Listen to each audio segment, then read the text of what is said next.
I'm Rashad, I'm 38, and I'm building a multi-million-dollar content agency. So, earlier today I had a phone call with one of my guys.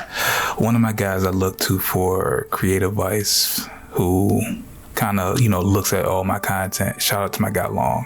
I'm going to say his name because what he said stuck with me.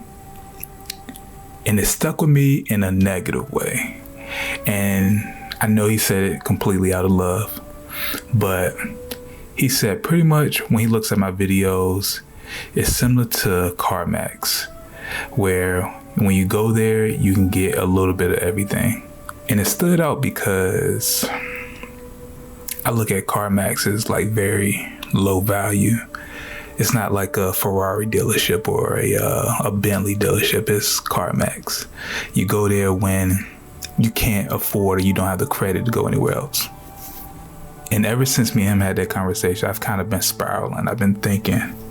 And the major thing that actually got to me was, and not even with that conversation, just in general. And this is something that I definitely deal with. As somebody who's been doing this type of work for a while now, I get very conflicted on the validation or lack of validation that I receive. So on one hand, I get people who say, hey, I love the work that you do. I love everything about it. It speaks to me. It tells my story, so on and so forth. And then you get people who completely overlook the work that you do, or they just downplay it. It's like, if you're not making the next Oppenheimer or Barbie movie, then if you have a camera, you're doing nothing. And then they just put you in a box of, hey, if you got a camera, you should be the guy that films my baby shower or you film my birthday party. And even though I've been at the same place, I haven't even been at the same place for a while. I'll take that back. Even though I've been kind of in the same tier for a while, sometimes it kind of hurts, but it also puts a chip on your shoulder. And like I said before, I always have a chip on my shoulder, but this puts a chip on your shoulder like, hey, I should be doing more to show these people that I'm actually good at what I do, or I'm not just wasting my time. Okay, so outside of that, the real conversation I just kind of want to have is like, what is the story that we want to tell? And so pretty much what we're going to be doing is shooting from my conversations with Miss Jessica and Miss Olga, what I gathered that we want to kind of put together like a mini documentary almost when you're a pastor. So I recently got reached out to do a documentary for a pastor who is celebrating his 15 years of being a pastor. The craziest thing is that what they described to me, it wasn't a documentary. What they originally wanted, it sounded more so like a slideshow, but they wanted to have a cinematic feel. When I had my discovery call, I was like, you know what, let's make this into a documentary instead. And when I gave them my price, which I charged $2,000 for it, well, some people on the team wanted me to resubmit an offer that was lower. And I was like, nah, that's the price. That was the price. They said, you sure you don't want to reconsider? And I'm like, yeah. The price is the price. So that is what we got started with. And that is what I was shooting for this project. Okay. All right, and so the general gist of what I want to kind of put together is, of course, have interviews. Like I would want to kind of talk to him like in an interview setting in regards to, I'll have some questions lined up about, how he was raised, what his family situation was growing up. Kind of like his educational background, how was it, being a pastor, what led him to being a pastor, and some of those questions like that, and as far as things that he's kind of doing in the community that can kind of. All right, so just a quick little breakdown of how I actually put this video together. And so this is actually what I sent over to the clients when I was actually working on it, before I was working on it. So I went through and actually just laid out, went through Shot Deck and just found a whole bunch of images that I worked perfectly for this. A lot of the looks I was going for was, I put in Shot Deck, cinematic, church, black. Those are some of my search parameters. And it came up with a lot of images that are very shadowy, because that's kind of what I wanted to have, is to make the video very shadowy, where very much told the story. I don't like shooting light and airy.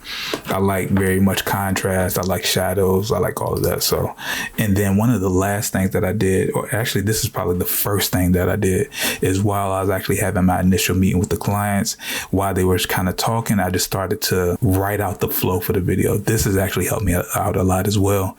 Just going in and being able to just type out the flow that I want this to go as. And so that is what we did. So having that particular flow of the film works best because you kind of know how you want to do it. Being able to kind of hear the story and then be able to put it down on paper first before you actually start shooting lets you know what you need and what you need to get out of every scenario situation. So that is what I did, and that actually helped me to edit this in probably about a week.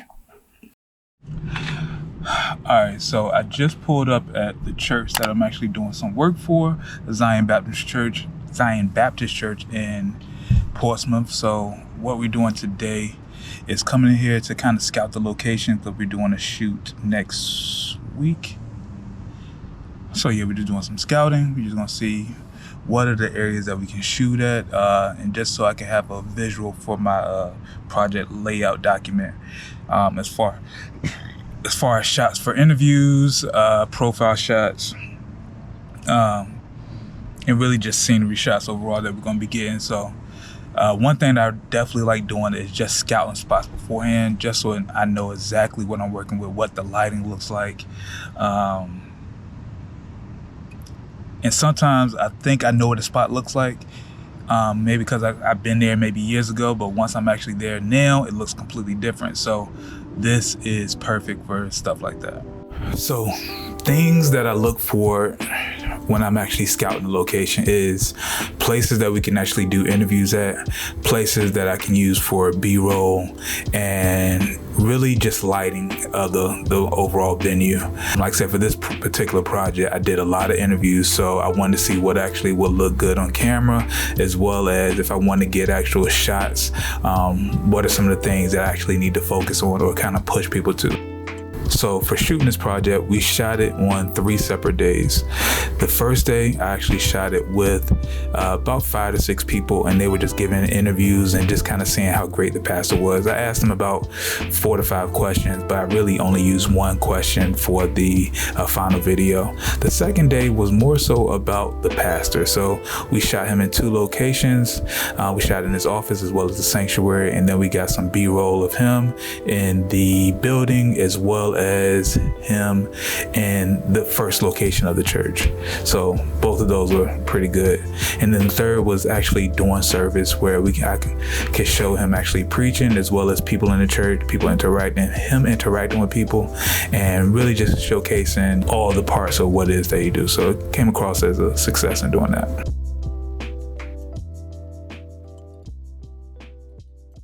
And here are a couple of scenes from the finished video. I am thankful to God that I've been able to do ministry in Michigan, in Kentucky, in DC, in Ohio, Tennessee, and now here for the last 15 years in Portsmouth, Virginia. Again, growing up in Detroit was great, but around the time when drugs became prevalent, I was probably on my way to the wrong side. And I got hit by a car right amidst that time. And I was on my way to a swim meet. I was running late, so I tried to cross the entrance ramp of a freeway and got hit. And that experience changed my life. You know, being a pastor, we have the mission of saving the lost, discipling the saved, and transforming the community to Christ. I love that aspect of saving the lost. But too often times, once individuals are saved, we don't know how to take them to the next level. I get joy in developing leaders. Rashad? Yes, ma'am. Yes, ma'am. Rashad, I can't even find the words. I can't find the words. I'm telling you, this is awesome. This is what I had in mind. Great. I'm telling you, it is awesome. It is awesome. I want, and I, again, I'll explain to him. I want him to be wowed behind it. And he can trust marketing to say, this is perfection. So overall, I must say that this is a successful video.